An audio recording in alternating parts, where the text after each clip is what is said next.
Good morrow, scholars. Welcome again to Breaking Dawn. How are you guys today? I had another late start. Once again, I didn't go to bed until about 3 in the morning. Anywho, I ate some sweet potatoes, some hot sauce. I basically drink the stuff. And had some water. We are in chapter 22, Promised, page 428.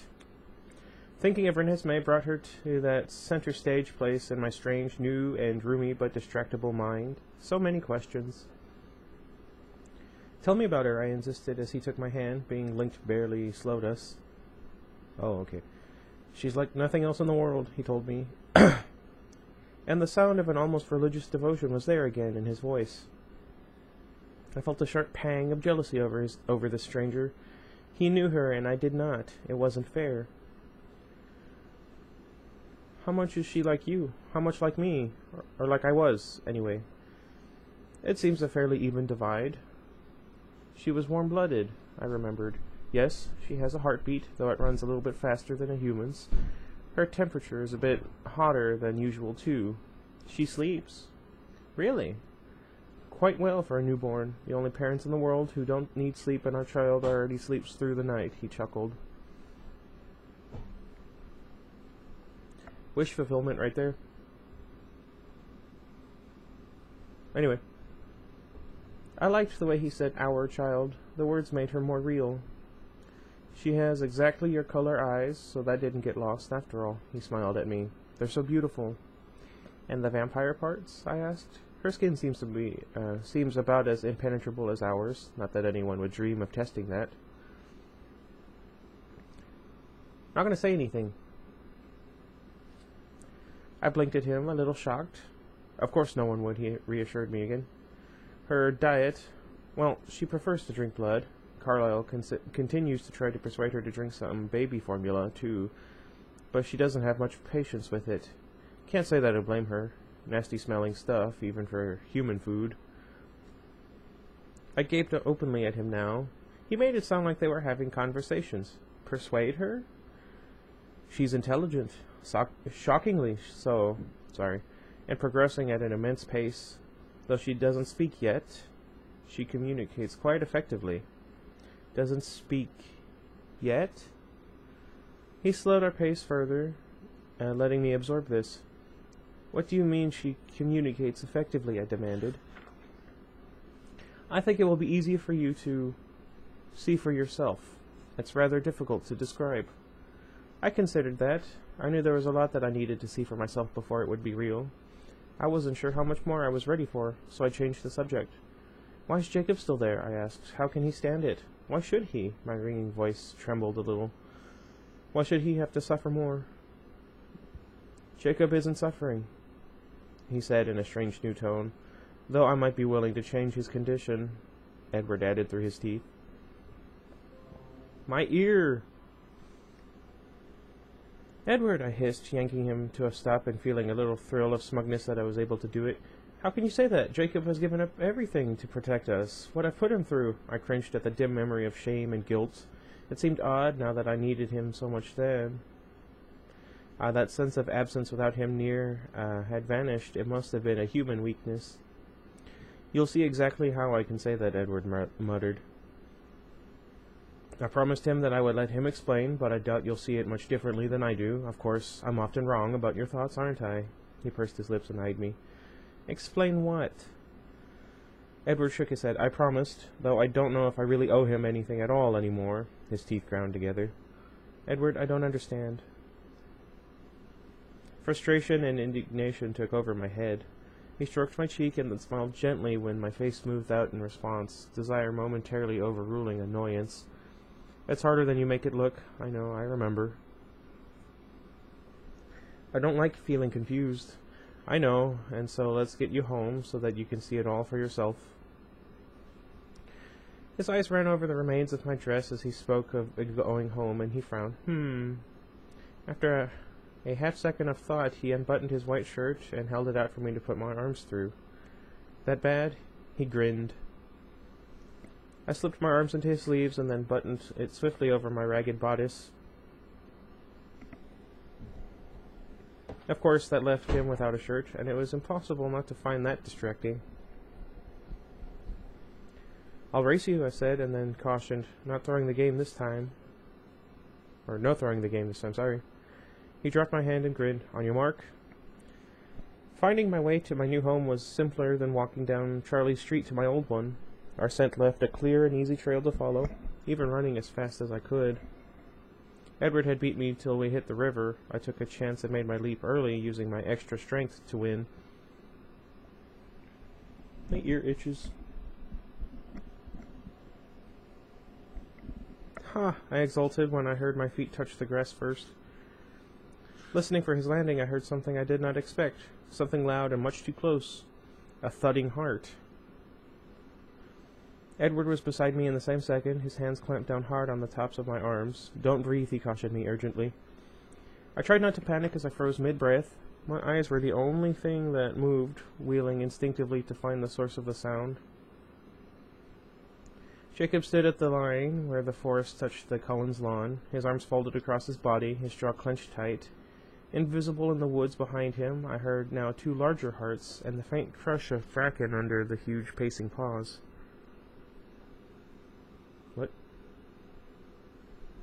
What's up with my hair today? "Carefully, Jacob," Edward said. A snarl from the forest echoed the concern in his voice. "Maybe this isn't the best way." "You think it would be better to let her near the baby first?" Jacob interrupted. "It's safer to see how Bella does with me. I heal fast." This was a test? To see if I could not kill Jacob before I tried to not kill Renesmee? I felt sick in the strangest way. It had nothing to do with my stomach, only my mind. Was this Edward's idea? I glanced at his face anxiously. Edward seemed to deliberate for a moment, and then his expression twisted from concern into something else. He shrugged, and there was an undercurrent of hostility in his voice when he said, "It's your neck, I guess." The growl from the forest was furious this time. Leah, I had no doubt. What was with Edward? After all we'd been through, shouldn't he have been able to feel some kindness for my best friend? I'd thought, maybe foolishly, that Edward was sort of Jacob's friend now, too. I must have misread them. But what was Jacob doing? Why would he offer himself as a test to protect Renesmee? It didn't make any sense to me, even if our friendship had survived. And as my eyes met Jacob's now, I thought that maybe it had. He still looked like my best friend, but he wasn't the one who had changed. What did I look like to him? Then he smiled his familiar smile, the smile of a kindred spirit, and I was sure our friendship was intact. It was just like before, when we were hanging out in his homemade garage, just 2 friends killing time. Easy and normal. Again, I noticed that the strange need I'd felt for him before I'd changed was completely gone. He was just my friend, the way it was supposed to be. It still made no sense what he was doing now, though.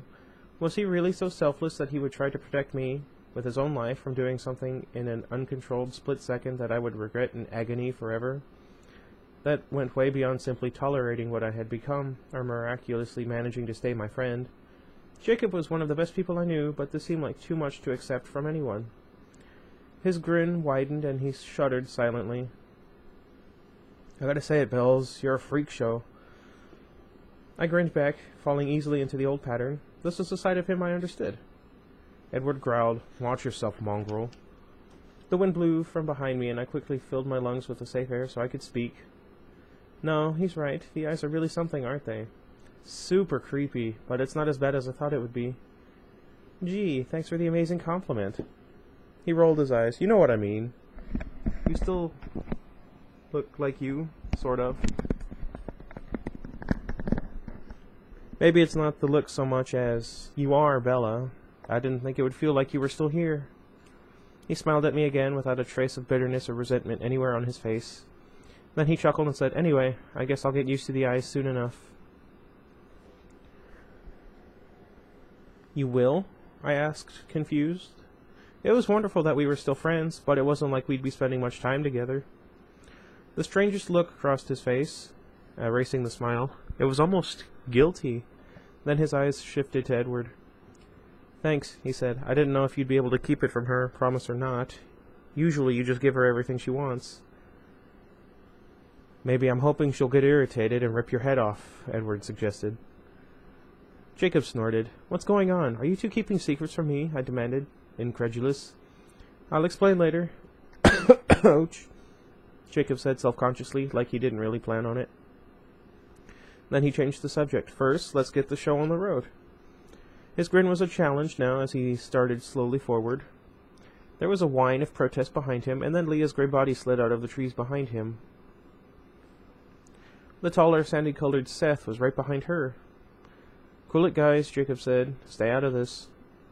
I was glad they didn't listen to him, but only followed after him a little more slowly. The wind was still now. It wouldn't blow his scent away from me.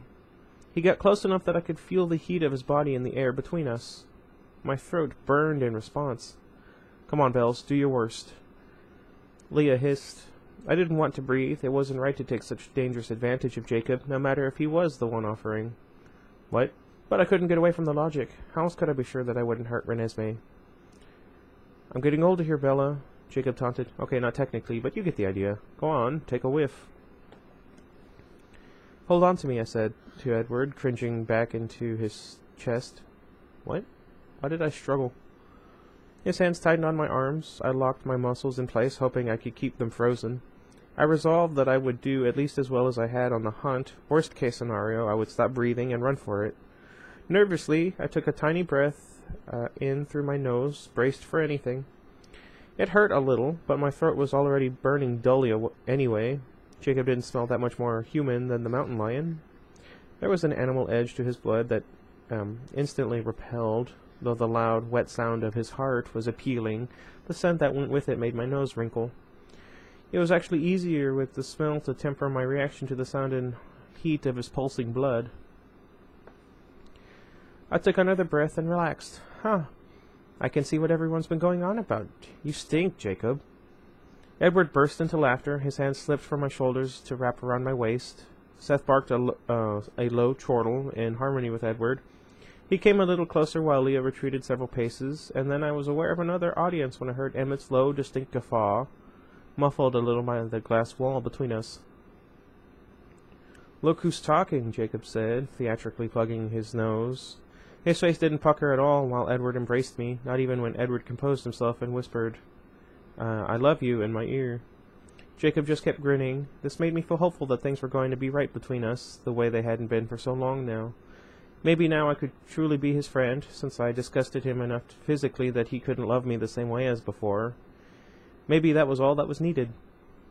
I'm not going to say anything. Okay, so I passed, right? I said. Now are you going to tell me what the big secret is? Jacob's expression became very nervous. It's nothing you need to worry about this second. I heard Emmett chuckle again, a sound of anticipation. I would have pressed my point, but as I listened to Emmett, I heard other sounds too. 7 people breathing, one set of lungs moving more rapidly than the others, only one heart fluttering like a bird's wings, light and quick. I was totally diverted. My daughter was just on the other side of the thin wall of glass. I couldn't see her. The light bounced off the reflective windows like a mirror. I could only see myself looking very strange, so white and still compared to Jacob, or compared to Edward, looking exactly right. Renesmee, I whispered. Stress made me a statue again. Renesmee wasn't going to smell like an animal. Would I put her in danger? Come and see, Edward murmured. Dang it! I know you can handle this. You'll help me? I whispered through motionless lips. Of course I will. And Emmett and Jasper, just in case? We'll take care of you, Bella, don't worry. We'll be ready. None of us would risk Renesmee. I think you will be surprised by how entirely she's already wrapped us all around her little fingers. She'll be perfectly safe no matter what. My yearning to see her, to understand the worship in his voice, broke my frozen pose. I took a step forward. And then Jacob was in my way, his face a mask of worry. Are you sure, bloodsucker? He demanded of Edward, his voice almost pleading. I'd never heard him speak to Edward that way. I don't like this. Maybe we should wait. You had your test, Jacob. It was Jacob's test? But... Jacob began. But nothing, Edward said, suddenly exasperated. Bella needs to see our daughter get out of her way. Jacob shot me an odd, frantic look, and then turned and nearly sprinted into the house ahead of us. Edward growled. I couldn't make sense of the confrontation, and I couldn't concentrate on it either. I could only think about the blurred child in my memory and struggle against the haziness, trying to remember her face exactly. "Shall we?" Edward said, his voice gentle again. I nodded nervously. He took my hand tightly in his and led the way into the house. They waited for me in a smiling line that was both welcoming and defensive. Rosalie was several paces behind the rest of them near the front door. She was alone until Jacob joined her and then stood in front of her, closer than was normal. There was no sense of comfort in that closeness. Both of them seemed to cringe from the proximity. Someone very small was leaning forward out of Rosalie's arms, peering around Jacob. Immediately, she had my absolute attention, my every thought, the way nothing else had owned them since the moment I'd opened my eyes. "I was out just 2 days," I gasped, disbelieving. The stranger child in Rosalie's arms had to be weeks, if not months old. She was maybe twice the size of the baby in my dim memory, and she seemed to be supporting her own torso easily as she stretched out toward me. Her shiny bronze-colored hair fell in ringlets past her shoulders. Her chocolate-brown eyes examined me with an interest that was not at all childlike. It was adult, aware, and intelligent. She raised one hand, reaching in my direction for a moment, and then reached back to touch Rosalie's throat. If her face had not been astonishing in its beauty and perfection, I wouldn't believe it was the same child. My child. But Edward was there in her features, and I was there in the color of her eyes and cheeks. Even Charlie had a place in her thick curls, though the color matched Edward's. She must be ours. Impossible, but still true. Seeing this unanticipated little person did not make her more real, though. It only made her more fantastic. Rosalie patted the hand against her neck and murmured, "Dang it. Yes, that's her." Renesmee's eyes stayed locked on mine. Then, as she had just seconds after her violent birth, she smiled at me, a brilliant flash of tiny, perfect white teeth. Reeling inside, I took a hesitant step toward her. Everyone moved very fast. Emmett and Jasper were right in front of me, shoulder to shoulder, hands ready. Edward gripped me from behind, fingers tight again on the tops of my arms. Even Carlyle and Esme moved to get Emmett and Jasper's flanks, while Rosalie backed to the door, her arms clutching at Renesmee. Jacob moved too, keeping his protective stance in front of them. Alice was the only one who held her place. "Oh, give her some credit," she chided them. "She wasn't going to do anything. You'd want a closer look, too." Alice was right. I was in control of myself. I'd been braced for anything, for a scent as impossibly insistent as the human smell in the woods. The temptation here was not really comparable. Renesmee's fragrance was perfectly balanced, right on the line between the scent of the most beautiful perfume and the scent of the most delicious food. There was enough of the sweet vampire smell to keep the human part from being overwhelming. I could handle it, I was sure. Honestly, when I was first reading this, I was kind of hoping that she would just take a tiny little bite like Renesmee did. Just tiny. "I'm okay," I promised, patting Edward's hand on my arm. Then I hesitated and added, "Keep close, though, just in case." Jasper's eyes were tight, focused. I knew he was taking in my emotional climate, and I worked on settling into a steady calm. I felt Edward free my arms as he read Jasper's assessment, but though Jasper was getting it firsthand, he didn't seem as certain. When she heard my voice, the too aware child struggled in Rosalie's arms, reaching toward me. Somehow her expression managed to look impatient.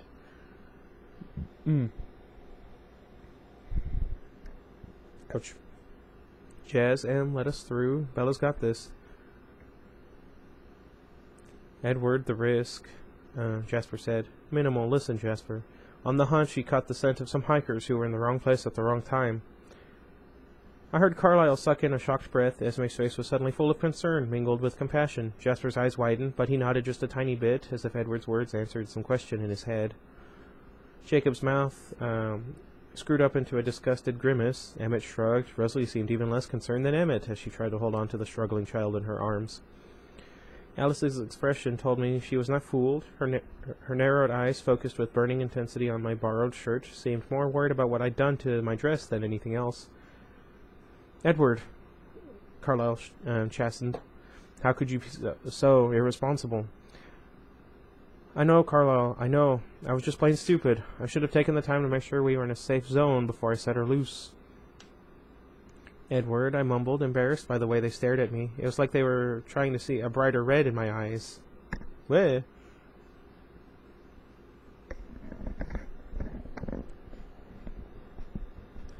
He's absolutely right to rebuke me, Bella, Edward said with a grin. I made a huge mistake. The fact that you are stronger than anyone I've ever known doesn't change that. Alice rolled her eyes. Tasteful joke, Edward. I wasn't making a joke. I was explaining to Jasper why I know Bella can handle this. It's not my fault everyone jumped to conclusions. Wait, Jasper said. She didn't hunt the humans? She started to, Edward said, clearly enjoying himself. My teeth ground together. She was entirely focused on the hunt. What happened? Carlyle interjected.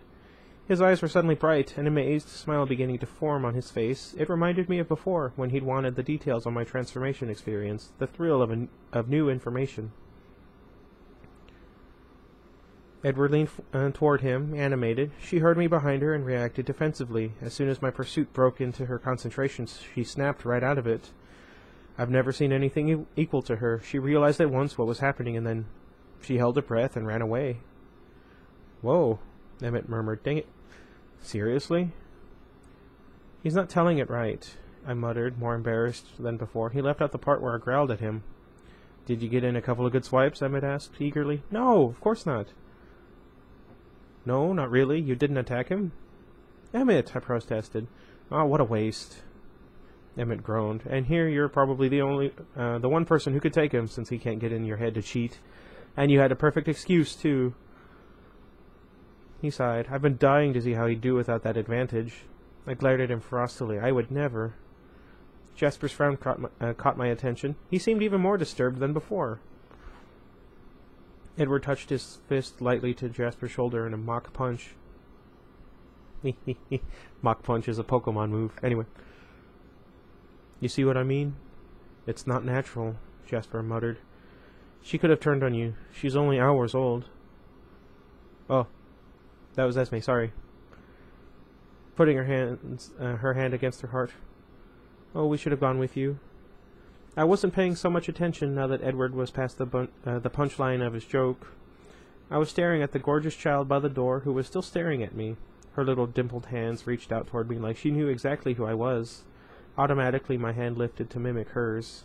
Edward, I said, leaning around Jasper to see her better, please. Jasper's teeth were set. He didn't move. Hey, what happened? Jazz? I don't like that name. This isn't anything you've seen before, Alice said. Trust me. Sorry. I'm having one of those days. The weather changes back and forth between... Never mind. Where was I? Their eyes met for a short second, and then Jasper nodded. He moved out of my way, but put one hand on my shoulder and moved with me as I walked slowly forward. I thought about every step before I took it, analyzing my mood, the burn in my throat, the position of the others around me. How strong I felt versus how well they would be able to contain me. It was a slow procession. And then the child in Rosalie's arms, struggling and reaching all this time, while her expression got more and more irritated, let out a high, ringing wail. Everyone reacted as if, like me, they'd never heard her voice before. They swarmed around her in a second, leaving me standing alone, frozen in place. The sound of Renesmee's cry pierced right through me, spearing me to the floor. My eyes pricked in the strangest way, like they wanted to tear, or tear, I don't know. I'm gonna go tear. It seemed like everyone had a hand on her, patting and soothing. Everyone but me. What's the matter? Is she hurt? What happened? It was Jacob's voice that was loudest, that raised anxiously above the others. I watched in shock as he reached for Renesmee, and then in utter horror as Rosalie surrendered her to him without a fight. No, she's fine, Rosalie reassured him. Rosalie was reassuring Jacob? Renesmee went to Jacob willingly enough, pushing her tiny hand against his cheek and then squirming around to stretch toward me again. See, Rosalie told him, she just wants Bella. She wants me, I whispered. Renesmee's my eyes, stared impatiently at me. Edward darted back to my side. He put his hands lightly on my arms and urged me forward. She's been waiting for you for almost 3 days, he told me. We were only a few feet away from her now. Bursts of heat seemed to tremble out from her to touch me. Or maybe it was Jacob who was trembling. I saw his hands shaking as I got closer, and yet, despite his obvious anxiety, his face was more serene than I had seen it in a long time. "Jake, I'm fine," I told him. It made me panicky to see Renesmee in his shaking hands, but I worked to keep myself in control. He frowned at me, eyes tight, like he was just as panicky as at the thought of Renesmee in my arms. Renesmee whimpered eagerly and stretched, her little hands grasping into fists again and again. Something in me clicked into place at that moment. The sound of her cry, the familiarity of her eyes, the way she seemed even more impatient than I did for this reunion. All of it wove together in into the most natural of patterns as she clutched the air between us. Suddenly she was absolutely real, and of course I knew her. It was perfectly ordinary that I should take that last easy step and reach for her, putting my hands exactly where they would fit best as I pulled her gently toward me. Jacob let his long arms stretch so that I could cradle her, but he didn't let go. He shuddered a little when our skin touched. His skin was always so warm to me before. It felt like an open flame to me now. It was almost the same temperature as Renesmee's, perhaps 1 or 2 degrees difference. Renesmee seemed oblivious to the coolness of my skin, or at the very least, used to it. She looked up and smiled at me again, showing her square little teeth and 2 dimples. Then, very deliberately, she reached out for my face. The moment she did this, all the hands on me tightened, anticipating my reaction. I barely noticed. I was gasping, stunned and frightened by the strange, alarming image that filled my mind. It felt like a very strong memory. I could still see through my eyes while I watched it in my head, but it was completely unfamiliar. I stared through it to Renesmee's expectant expression, trying to understand what was happening, struggling desperately to hold on to my calm. Besides being shocking and unfamiliar, the image was also wrong somehow. I almost recognized my own face in it, my old face, but it was off, backward. Huh? Oh, right, I remember now, I remember. I grasped quickly that I was seeing my face as others saw it, rather than flipped in reflection. My memory face was twisted, ravaged, covered in sweat and blood. Despite this, my expression in the vision became an adoring smile. My brown eyes glowed over their deep circles. The image enlarged, my face came closer to the unseen vantage point, and then abruptly vanished. Renesmee's hand dropped from my cheek. She smiled wider, dimpling again. It was totally silent in the room, but for the heartbeats. No one but Jacob and Renesmee was so much as breathing. The silence stretched on. It seemed like they were waiting for me to say something. "What was that?" I managed to choke out. "What did you see?" Rosalie asked curiously, leaning around Jacob, who seemed very much in the way and out of place at the moment. "What did she show you?" "She showed me that?" I whispered. "I told you it was hard to explain," Edward murmured in my ear, "but effective as means of communications go." "What was it?" Jacob asked. I blinked quickly several times. Me, I think, but I looked terrible. "It was the only memory she had of you," Edward explained. It was obvious he'd seen what she was showing me as she thought of it. He was still cringing, his voice rough from reliving the memory. "She's letting you know that she's made the connection, that she knows who you are." "But how did she do that?" Renesmee seemed unconcerned by my boggling eyes. She was smiling slightly and pulling at a lock of my hair. "How do I hear thoughts? How does Alice see the future?" Edward asked rhetorically, and then he shrugged. "She's gifted." "It's an interesting twist," Carlyle said to Edward, "like she's doing the exact opposite of what you can." "Some would say I'm the reverse." "Interesting," Edward agreed. "I wonder." I knew they were speculating away, but I didn't care. I was staring at the most beautiful face in the world. She was hot in my arms, reminding me of the moment when the blackness had almost won, when there was nothing in the world left to hold on to, nothing strong enough to pull me through the crushing darkness, the moment when I'd thought of Renesmee and found something I would never let go of. "I remember you too," I told her quietly.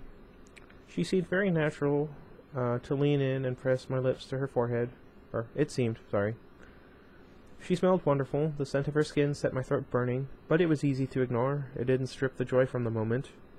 Renesmee was real, and I knew her. She was the same one I'd fought for from the beginning, my little nudger, the one who loved me from the inside, too. Half Edward, perfect and lovely, and half me, which surprisingly made her better rather than detracting.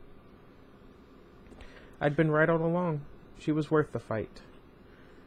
She's fine, Alice murmured, probably to Jasper. I could feel them hovering, not trusting me. Haven't we experimented enough for one day? Jacob asked, his voice slightly higher pitched with stress. Okay, Bella's doing great, but let's not push it. I glared at him with real irritation. Jasper shuffled uneasily next to me.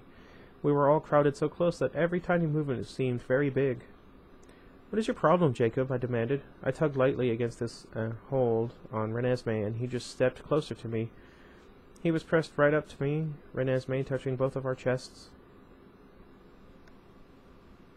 I suppose Renesmee's kind of cute. Edward hissed at him. Just because I understand, it doesn't mean I won't throw you out, Jacob. Bella's doing extraordinarily well. Don't ruin the moment for her. I'm really good at ruining the moment. I'll help him toss you, dog, Rosalie promised, her voice seething. I owe you a good kick in the gut. Obviously, there's no change in that relationship. Unless it had gotten worse. I glared at Jacob's anxious, half-angry expression. His eyes were locked on Renesmee's face.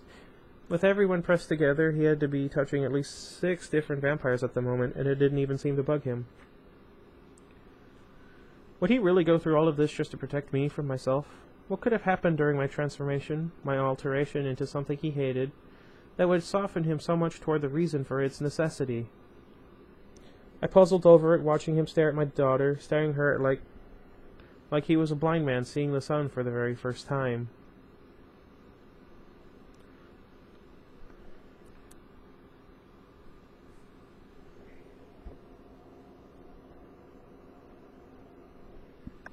No!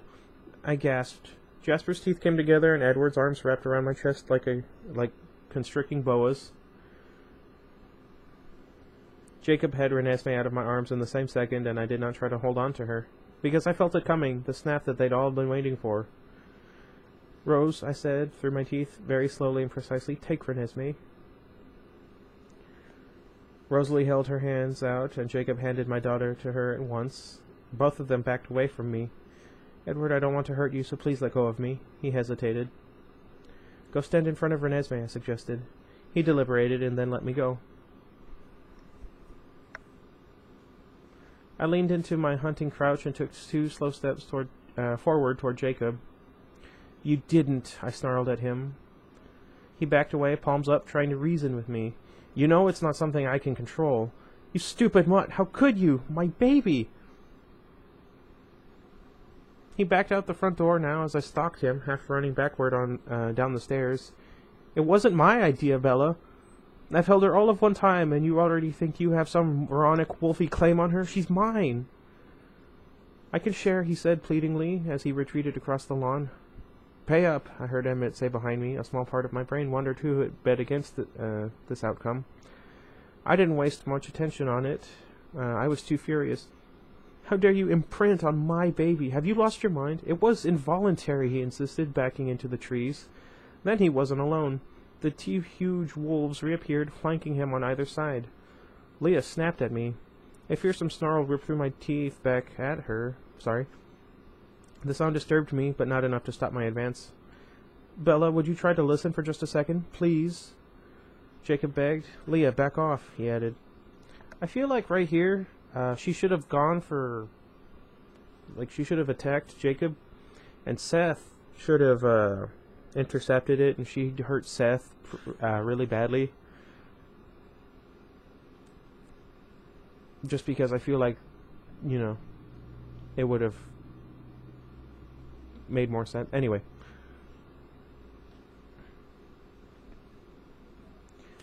Leah curled her lip at me and didn't move. Why should I listen, I hissed. Fury reigned in my head. It clouded everything else out. Because you're the one who told me this, do you remember? You said we belonged in each other's lives, right? That we were family. You said that was how you and I were supposed to be. So, now we are. It's what you wanted. I glared ferociously. I did dimly remember those words, but my new quick brain was 2 steps ahead of his nonsense. You think you'll be a part of my family as my son-in-law? I screeched. My bell voice ripped through the 2 octaves and still came out sounding like music. Emmett laughed. Stop her, Edward, Esme murmured. She'll be unhappy if she hurts him. But I felt no pursuit behind me. No, Jacob was insisting at the same time. How can you even look at it that way? She's just a baby, for crying out loud. That's my point, I yelled. You know I don't think of her that way. Do you think Edward would have let me live this long if I did? All I want is for her to be safe and happy. Is that so bad? So different from what you want? He was shouting right back at me. Beyond words, I shrieked a growl at him. Amazing, isn't she? I heard Edward murmur. She hasn't gone for his throat even once, Carlyle agreed, sounding stunned. Fine, you win this one, Emmett said grudgingly. You're going to stay away from her, I hissed up at Jacob. I can't do that. Through my teeth, try. Starting now. It's not possible. Do you remember how much you wanted me around 3 days ago? How hard it was to be apart from each other? That's gone for you now, isn't it? I glared, not sure what he was implying. That was her, he told me. From the very beginning, we had to be together, even then. I remembered, and then I understood. A tiny part of me was relieved to have the madness explained, but that relief somehow only made me angrier. Was he expecting that to be enough for me? That one little clarification would make me okay with this? Run away while you still can. Anyone else have flashbacks to The Lion King? Come on, Bells. Nessie likes me too, he insisted. I froze. My breathing stopped. Behind me I heard the lack of sound that was their anxious reaction. What? Did you call her? Jacob took a step farther back, managing to look sheepish, which is pretty funny. Well, he mumbled, that name you came up with is kind of a mouthful, and... You nicknamed my daughter after the Loch Ness Monster? Did I miss something? I should have read that better, I screeched, and then I lunged for his throat.